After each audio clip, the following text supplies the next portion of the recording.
1 Samuel, capítulo 14. Certo dia, Jonatas disse a seu escudeiro: "Vamos até a guarnição dos filisteus, do outro lado da encosta." Mas ele não contou o plano a seu pai.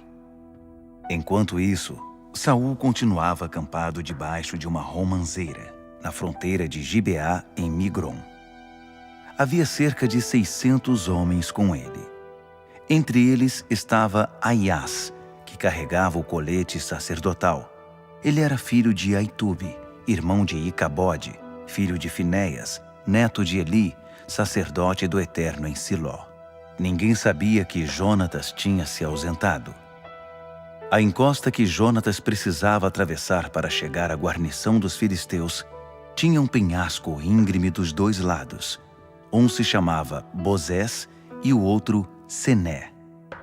O penhasco ao norte ficava na direção de Micmas e o penhasco ao sul na direção de Gibeá. Jonatas disse ao seu escudeiro: "Vamos até a guarnição desses incircuncisos. Talvez o Eterno nos favoreça.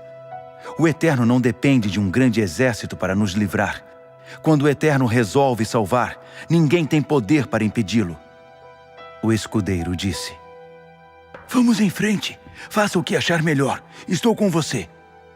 Jonatas disse: "Faremos o seguinte: atravessaremos a encosta e deixaremos que eles nos vejam. Se disserem parem, não se mexam até que revistemos vocês, ficaremos parados ali, não subiremos. Mas se disserem venham para cá, subiremos, porque significa que o Eterno os entregou em nossas mãos. Esse será o sinal para nós." Foi isso que os dois fizeram. Foram para um lugar no qual podiam ser vistos pela guarnição dos filisteus. Os filisteus gritaram: "Vejam lá! Os hebreus estão saindo dos esconderijos!" Eles gritaram para Jonatas e seu escudeiro: "Subam para cá! Queremos mostrar uma coisa a vocês!" Jonatas gritou para o escudeiro: "Vamos, siga-me! O Eterno os entregou nas mãos de Israel." Jonatas subia engatinhando, e seu escudeiro vinha logo atrás. Quando os filisteus se aproximavam deles, Jonatas os derrubava, e o escudeiro logo atrás os matava, esmagando a cabeça deles com pedras. Nesse primeiro confronto, Jonatas e seu escudeiro mataram cerca de 20 homens. Isso provocou tumulto no acampamento e no campo de batalha, tanto entre os soldados do destacamento quanto entre as tropas de ataque. O alvoroço foi grande como nunca visto antes. As sentinelas de Saul em Gibeá de Benjamim perceberam o tumulto no acampamento dos filisteus. Saul deu ordens: "Formem os pelotões, contem os soldados, vejam quem está faltando." Depois de contar os soldados, verificaram que Jonatas e seu escudeiro estavam faltando. Saul deu ordens a Aias: "Traga o colete sacerdotal. Vejamos o que Deus tem a dizer." Naquele tempo, Aias era responsável pelo colete sacerdotal. Enquanto conversava com o sacerdote, a confusão entre os filisteus se intensificou, e Saul disse a Aias: "Deixe de lado o colete." Imediatamente Saul convocou seu exército e partiram para o ataque. Quando se aproximaram, viram que os filisteus estavam desnorteados. Chegavam a matar uns aos outros com suas espadas. Os hebreus que tinham desertado para o exército filisteu retornaram. Eles voltaram a se unir aos israelitas sob o comando de Saul e Jonatas. Além disso, quando todos os israelitas que estavam escondidos nas regiões remotas de Efraim souberam que os filisteus estavam fugindo, saíram dos seus esconderijos e se juntaram à perseguição. O Eterno livrou Israel naquele dia. A batalha avançou até Bet-Aven.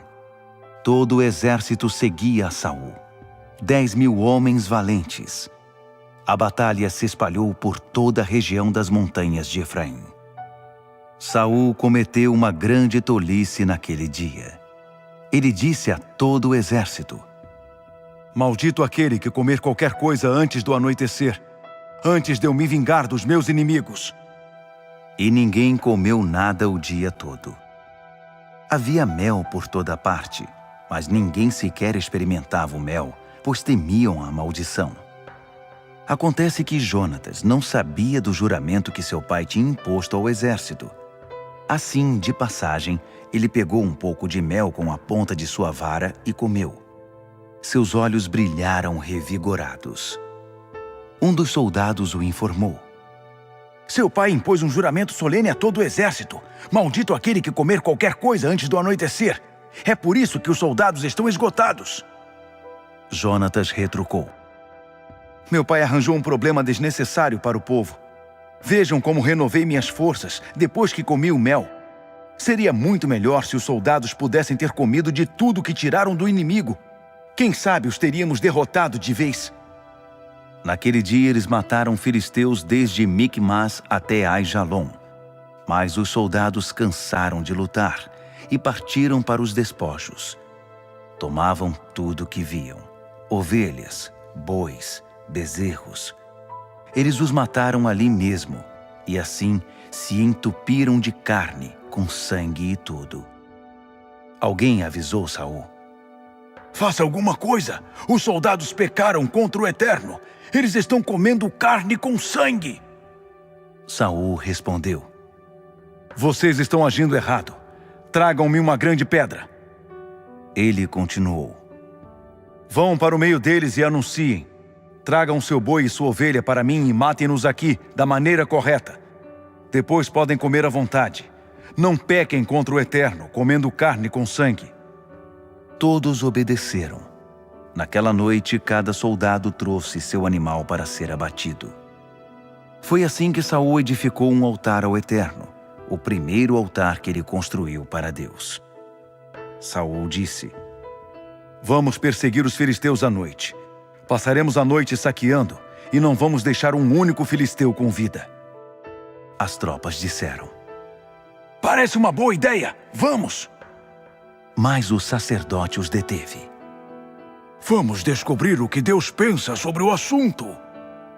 E Saul perguntou a Deus: Devemos atacar os filisteus? Tu os entregarás nas mãos dos israelitas? Mas Deus naquele dia não respondeu. Saul disse: Compareçam aqui todos os oficiais do exército. Algum pecado foi cometido hoje. Vamos descobrir o que foi e quem o cometeu. Tão certo como vive o Eterno, Salvador de Israel, quem pecou será morto, mesmo que seja meu filho Jonatas. Ninguém disse nada. Saul disse aos israelitas: Fiquem vocês desse lado, e eu e meu filho Jonatas ficaremos deste lado. Os oficiais concordaram. Faça o que bem entender. Então Saul orou ao Eterno. Ó Deus de Israel, por que não me respondeste hoje? Mostra-me a verdade. Se o pecado for meu ou de Jonatas, responde, ó Deus, por meio do Urim. Mas se o pecado for do exército de Israel, responde por meio do Tumim. O Urim indicou Saul e Jonatas. O exército ficou livre. Saul disse: Lancem sortes entre mim e Jonatas. Quem o Eterno indicar será morto. Os soldados protestaram. Não! Isso não está certo! Pare com isso!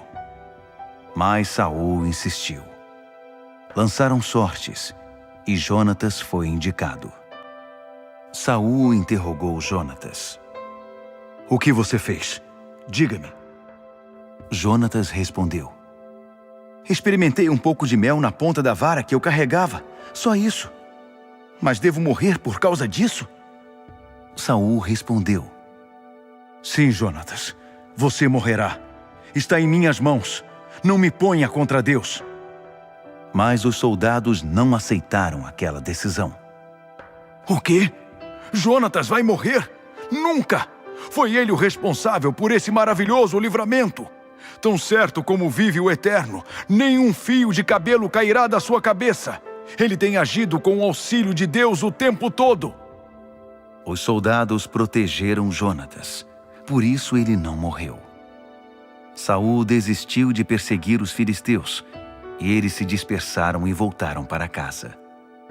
Saul ampliou seu domínio, conquistando reinos vizinhos. Lutou contra os inimigos de todos os lados: moabitas, amonitas, edomitas, o rei de Zobá e os filisteus. Aonde quer que fosse, era vitorioso. Ele era imbatível e massacrou os amalequitas, livrando Israel dos que exploravam sua nação. Os filhos de Saul eram Jonatas, Isvi e Malquizua. Saul teve 2 filhas, a primogênita Merabe e a mais nova, Mical. Sua mulher era Ainoã, filha de Aimaas. Abner, filho de Ner, era o comandante do exército de Saul. Ner era tio de Saul. Quis, pai de Saul, e Ner, pai de Abner, eram filhos de Abiel. Durante toda a vida de Saul, houve guerra feroz e implacável contra os filisteus. Saul recrutava todo guerreiro e todo homem valente que encontrasse.